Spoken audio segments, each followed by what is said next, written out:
ಬಸವರಾಜ್. ನಾನು X Bangalore central ಮಹಿಳಾ president ಮತ್ತು KPCC ಸೆಕ್ರೆಟರಿ ಆಗಿದೆ. ಒಂದು ಸಮೀಕ್ಷೆ ಪ್ರಕಾರ ಏನು ಹೇಳ್ತಾ ಇದೆ ಅಂತಂದರೆ ಕಾಂಗ್ರೆಸ್ 20ಕ್ಕಿಂತ ಅಧಿಕ ಗೆಲ್ಲುತ್ತೆ ಅಂತಕ್ಕಂಥ ಒಂದು ಸಾಧ್ಯತೆ ತಿಳಿಸ್ತಾ ಇದೆ. ಆದರೆ ಏನಂತಂದರೆ ಒಳ ಏಟ್ನ ಭಯ ಹಾಗೂ ಕೆಲವರಿಗೆ ಟಿಕೆಟ್ ಸಿಕ್ಕಿಲ್ಲ ಅಂತಕ್ಕಂಥದ್ದು ಕೂಡ ಬೇಸರ ಇದೆ. ನೀವು ಕೂಡ ಪ್ರಯತ್ನ ಪಟ್ಟಿದ್ದೀರಿ ಟಿಕೆಟ್ಗೋಸ್ಕರ, ಆದರೆ ಟಿಕೆಟ್ ಸಿಕ್ಕಿಲ್ಲ. ಹೇಗೆ ಕೆಲಸ ಮಾಡ್ಬೋದು, ಹೇಗೆ ಕಾಂಗ್ರೆಸ್ ಪಕ್ಷದ ಗೆಲುವಿಗಾಗಿ ತಾವು ದುಡಿಬಹುದು? ಸಲಾಮ್ ಎಲ್ಲರಿಗೂ ನಮಸ್ಕಾರ. ಹಬ್ಬದ ವಾತಾವರಣ, ರಂಜಾನ್ ಹಬ್ಬ ಮತ್ತು ಉಗಾದಿ ಹಬ್ಬ ಬರ್ತಾ ಇದೆ. ಎಲ್ರಿಗೂ ಶುಭಾಶಯಗಳು ಮತ್ತು ನಮ್ಮ ಮೀಡಿಯಾ ಮಿತ್ರರಿಗೂ ಶುಭಾಶಯಗಳು. ಪ್ರಶ್ನೆಗಳ ಸುರಿಮಳೆಯನ್ನು ಹಾಕಬೇಕು ಅಂತ ಹಾಕಿದ್ದಾರೆ. ಮೊದಲನೇ ಪ್ರಶ್ನೆ, ಹೇಗೆ 20 ಸೀಟುಗಳನ್ನ ಗೆಲ್ತೀರಾ ಅನ್ನೋದು. ಖಂಡಿತ, ಯಾಕೆಂದರೆ ಲಾಸ್ಟ್ ಟೈಮ್ ನಮ್ಮ TK ಸಾಹೇಬರು ನುಡಿದಂತೆ 135 ಸೀಟ್ ಬರುತ್ತೆ ಅಂತ ಹೇಳಿಬಿಟ್ಟು 135 ಸೀಟ್ ಬಂತು. ಆ ಕಡೆ ಈ ಕಡೆ ಹೆಚ್ಚು ಕಮ್ಮಿನೂ ಆಗಲಿಲ್ಲ ಅದು. ಅದೇ ಥರ ಈಗ ಲಾಸ್ಟ್ ಟೈಮು ಬಂದ್ಬಿಟ್ಟು ಮೋದಿ ಹವಾ ಇದ್ದಿದ್ದರಿಂದ EVM ಮಿಷಿನ್ ಮತ್ತು ಇದರಿಂದ ಇರ್ಬೋದು, ಡಬಲ್ ಇಂಜಿನ್ ಸರ್ಕಾರ ಬಂದರೆ ಏನೋ ಜನಗಳಿಗೆ ಒಳ್ಳೇದಾಗ್ಬೋದು ಅಂತ ಜನಗಳೂ ಆಶ್ರಯ ಕೊಟ್ಟು ಆಶೀರ್ವಾದ ಮಾಡಿದ್ರು. ಅದಕ್ಕೆ ಒಂದೇ ಒಂದು TK ಸಾಹೇಬ್ರವರ ಬ್ರದರು DK ಸುರೇಶ್ ಅವರು ಗೆದ್ದಿದ್ರು. ಈ ಸಲ ಬಂದ್ಬಿಟ್ಟು ನಮ್ಮ ಕರ್ನಾಟಕದಲ್ಲಿ ನಮ್ಮ ಸಿದ್ದರಾಮಯ್ಯ ಅವರ ಸರ್ಕಾರ ಮತ್ತು ನಮ್ಮ DCM ಸರ್ಕಾರ ತುಂಬ ಚೆನ್ನಾಗಿ ಆಳ್ವಿಕೆಯನ್ನು ನಡೆಸ್ಕೊಂಡು ಬರ್ತಾ ಇದೆ. ಜನಗಳಿಗೂ ಇಷ್ಟ ಆಗಿದೆ. ಮುಂದಿನ ದಿನಗಳಲ್ಲಿ ರಿಸಲ್ಟ್ ಬಂದ ಮೇಲೇ ಗೊತ್ತಾಗೋದು. ಆದರೆ ಅವರು ಅಷ್ಟು ನಂಬಿಕೆ ಇಲ್ಲದೆ ಹೇಳೋದೇ ಇಲ್ಲ. ಅವರು 100% 20 ಸೀಟ್ಗಿಂತಲೇ ಮೇಲೇನೂ ಬರುತ್ತೆ. ಬಜೆಟ್ ಇಲ್ಲ, ಸಾಲ ಮಾಡಿದೆ ಅಂತಕ್ಕಂಥ ಒಂದು ಚರ್ಚೆ ಕೂಡ ಇದೆ. ವಿರೋಧ ಪಕ್ಷದವ್ರು ಇರೋದೇ ವಿರೋಧ ಮಾಡ್ಲಿಕ್ಕಲ್ವಾ? ವಿರೋಧ ಮಾಡ್ಲಿಕ್ಕೆ ಆಗ್ಲಿಲ್ಲ ಅಂದ್ರೆ ಫಿಲಮಲ್ಲಿ ವಿಲ್ಲನೇ ಇಲ್ಲ ಅಂದ್ರೆ ಫಿಲಮ್ ಓಡುತ್ತಾ? ಅದೇ ತರ ವಿರೋಧ ಪಕ್ಷದವರು ಸಾವಿರಾರು ಕುಕ್ಕುಗಳನ್ನ ಹೇಳಿದ್ರೇನೆ ಅದು ಬೆಳೆಯೋಕ್ಕೆ ಸಾಧ್ಯ. ಕಾಲು ಎಳೆದ್ರೇ ಮೇಲೆ ಇನ್ನೊಂದು ಸ್ಟೆಪ್ ಎತ್ತಲಿಕ್ಕೆ ಸಾಧ್ಯ. ಆ ಥರ ಈ ಥರದ್ದೆಲ್ಲ ಆಗುಗಳು ಬರ್ತಾ ಇರ್ತೇವೆ ಸರ್ಕಾರದಲ್ಲಿ. ಆಮೇಲೆ ಇನ್ನೊಂದು ಮಾತು ಕೇಳಿದ್ರಿ, ನೀವು ಟಿಕೆಟ್ ಆಕಾಂಕ್ಷಿಗಳಾಗಿದ್ರಿ ಅಂತ. ಖಂಡಿತ ಅದರಲ್ಲಿ ನಮ್ಮ KJ ಜಾರ್ ಸಾಹೇಬ್ರು ಯಾವಾಗಲೂ ಹೇಳ್ತಾ ಇರ್ತಾರೆ, ಯಾರು ಏನೇ ಇಷ್ಟಪಟ್ಟರು ಅದು ಆಗ್ಬೋದು. ಸಾಮಾನ್ಯ ಕಾರ್ಯಕರ್ತೆಯಿಂದ ಬೂತ್ ಲೆವೆಲಿಂದ ಈ ಲೆವೆಲ್ವರೆಗೂ ಮೋರ್ ದೆನ್ 25 ಇಯರ್ಸಿಂದ ವರ್ಕ್ ಮಾಡ್ಕೊಂಡು ಬರ್ತಾ ಇರೋದ್ರಿಂದ ಕೇಳೋದ್ರಲ್ಲಿ ತಪ್ಪೇನಿಲ್ಲ.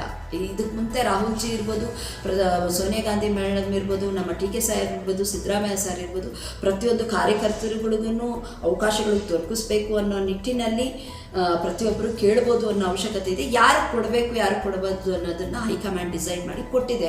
ಅದಕ್ಕೆ ಒಂದೊಂದು ಕ್ಷೇತ್ರದಲ್ಲಿ 5 ಜನ 6 ಜನ 20 ಜನನೂ ಹಾಕಿರೋದುಂಟು. ಅದರಲ್ಲಿ ಒಬ್ಬರಿಗೆ ಅಲ್ವಾ ಕೊಡಲಿಕ್ಕಾಗೋದು. ಕೊಟ್ಟಿದ್ದೇವೆ. ಪಕ್ಷ ಯಾರಿಗೆ ಆಶೀರ್ವಾದ ಮಾಡಿದೆಯೋ ಅವ್ರಿಗೆ ನಾವು ನಿಷ್ಠೆಯಿಂದ ಕಾಂಗ್ರೆಸ್ ಕಾರ್ಯಕರ್ತರಾಗಿ ಅವರಿಗೆ ನಾವು ಬೆಂಬಲ ಕೊಟ್ಟು ಕೆಲಸ ಮಾಡ್ತೇವೆ. ಮೇಡಮ್, ತಾವು ಹೇಳಿದ್ದೀರಿ, ತಮ್ಮ ಮಾತಿನಲ್ಲಿ ತೂಕ ಇದೆ. ಆದರೆ ಏನಂತಂದರೆ ಪಕ್ಷದಲ್ಲಿ ಎಲ್ಲರೂ ಕೂಡ ಟಿಕೆಟ್ ಕೇಳಬಹುದು, ಯಾರಿಗೆ ಗೆಲ್ತಾರೆ ಅಂತಕ್ಕಂಥ ಒಂದು ಲೆಕ್ಕಾಚಾರದಲ್ಲಿ ವರಿಷ್ಠರನ್ನು ಟಿಕೆಟ್ ಕೊಡ್ತಾರೆ ಅಂತಕ್ಕಂಥ ಒಂದು ಲೆಕ್ಕಾಚಾರ ಹೇಳ್ತೀರಿ. ಆದರೆ ಕೆಲವೊಂದಿಷ್ಟು ಜನರು ಬಂಡಾಯವಾಗಿ ಎದ್ದಿರತಕ್ಕಂಥ ಒಂದು ಸನ್ನಿವೇಶಗಳನ್ನ ಎದುರಾಗುತ್ತಲ್ಲ, ಅವಾಗ ಏನು ಮಾಡಬೇಕಾಗುತ್ತೆ?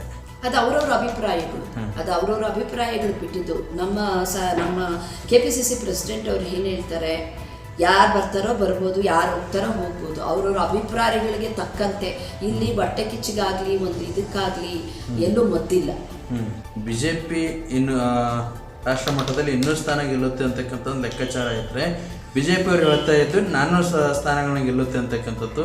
ಹಾಗಿದ್ರೆ ಕಾಂಗ್ರೆಸ್ ಎಷ್ಟು ಸ್ಥಾನಗಳನ್ನ ಗೆಲ್ಲಬಹುದು? ಮುಂದಿನ ದಿನಗಳಲ್ಲಿ ಕಾದಿ ನೋಡೋಣ. ಜನಗಳಿಗೆ ಬೇಸತ್ತು ಹೋಗಿದ್ದಾರಲ್ಲ ಮೋದಿ ಸರ್ಕಾರ ಏನೇನು ಮಾಡಿದೆ ಅಂತ ನೀವು ನೋಡಿದ್ದೀರಲ್ಲ. ಕಾದು ನೋಡೋಣ ಮುಂದಕ್ಕೆ ಏನಾಗುತ್ತೆ. ಈಗ ಮುಂದಿನ ದಿನಗಳಲ್ಲಿ ಚುನಾವಣೆ ಬರ್ತಾ ಇದೆ. 2 ಹಂತದಲ್ಲಿ ಮೋದಿಜಿಯವರು ಮಾಡಿದ್ದಾರೆ. 2 ಹಂತದಲ್ಲಿ ಚುನಾವಣೆಯನ್ನು ನಡೆಸಬೇಕು ಅಂತ. ಕರ್ನಾಟಕದಲ್ಲಿ 26ನೇ ತಾರೀಕು ಒಂದು, 7ನೇ ತಾರೀಕು ಒಂದು ಚುನಾವಣೆ ಇದೆ. 26ನೇ ತಾರೀಕು ನಮ್ಮ ಏಪ್ರಿಲ್ 26ನೇ ತಾರೀಕು, ಮೇ 7ನೇ ತಾರೀಕು 2 ಚುನಾವಣೆ ಇದೆ. ದಯವಿಟ್ಟು ಎಲ್ಲ ಮತ ಬಾಂಧವರಲ್ಲಿ ನಾನು ಕೇಳ್ಕೊಳ್ಳೋದಿಷ್ಟೇ, ಈ ಸಲ ಆದರೂ ದಯವಿಟ್ಟು ಯೋಚನೆ ಮಾಡಿ. ಯಾಕೆ ಅಂದರೆ ಈಗ ನಮ್ಮ ಮುಸ್ಲಿಂ ಬಾಂಧವರು, ನಿಮಗೆ ಗೊತ್ತು, ಅವ್ರು ಮಾಡ್ತಾ ಇರೋ ದೌರ್ಜನ್ಯ ಮುಸ್ಲಿಮರ ಮೇಲೆ. ಒಂದು ಹಿಜಾಬ್ ಆಗಬಾರ್ದು, ಸಾಕಷ್ಟು ತಲಾಖು, ಟ್ರಿಬಲ್ ತಲಾಖುದು, ಮತ್ತು ಸಾಮಾನ್ಯ ರೈತರಿಗೆ ಯಾರಿಗೂ ನ್ಯಾಯ ದೊರಕಲಿಲ್ಲ. ದಯವಿಟ್ಟು ಆ ನಿಟ್ಟಿನಲ್ಲಿ ಯೋಚನೆ ಮಾಡಿ.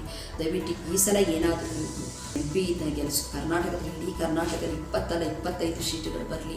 ಎಲ್ಲ ಜನಸಾಮಾನ್ಯರಲ್ಲಿ ಕೇಳ್ಕೊಳ್ತೀನಿ, ಕಾಂಗ್ರೆಸ್ ಪಕ್ಷಕ್ಕೆ ವೋಟ್ ಕೊಡಿ, ಯೋಚನೆ ಮಾಡಿ ವೋಟ್ ಕೊಡಿ ಅನ್ನೋದನ್ನು ನಾನು ಕಳಕಳಿಯಾಗಿ ಕೇಳ್ಕೊಳ್ತೀನಿ. ಮನ್ಸೂರ್ ಅಲಿ ಖಾನ್ ಅವರು ನಿಂತಿದ್ದಾರೆ. ಒಳ್ಳೆ ಯೂತ್ ಅವರು, ಒಳ್ಳೆ ಸೋಷಿಯಲ್ ವರ್ಕರು, ತುಂಬ ಚೆನ್ನಾಗಿ ವರ್ಕ್ ಮಾಡ್ಕೊಂಡು ಬರ್ತಾ ಇದ್ದಾರೆ. ಹೊಸ ಮುಖ. ತೆಲಂಗಾಣಲ್ಲಿ ಹೋಗಿ ವರ್ಕ್ ಮಾಡಿದ್ದಾರೆ 3 ತಿಂಗಳು. ಗೋವಾದಲ್ಲಿ ವರ್ಕ್ ಮಾಡಿದ್ದಾರೆ. ಒಳ್ಳೊಳ್ಳೆ ರಿಸಲ್ಟ್ಸ್ ಕೊಟ್ಟಿದ್ದಾರೆ. ಇಲ್ಲೂ ಒಳ್ಳೆಯ ರಿಸಲ್ಟ್ ಕೊಡ್ತಾರೆ. ದಯವಿಟ್ಟು ನನ್ನ ಬ್ಯಾಂಗ್ಳೂರ್ ಸೆಂಟ್ರಲ್ಲಿರುವಂಥ ಪ್ರತಿಯೊಬ್ಬರೂ ಕಾಂಗ್ರೆಸ್ ಪಕ್ಷಕ್ಕೆ ವೋಟ್ ನೀಡಬೇಕಂತ ನಾನು ಕೇಳ್ಬೋದು.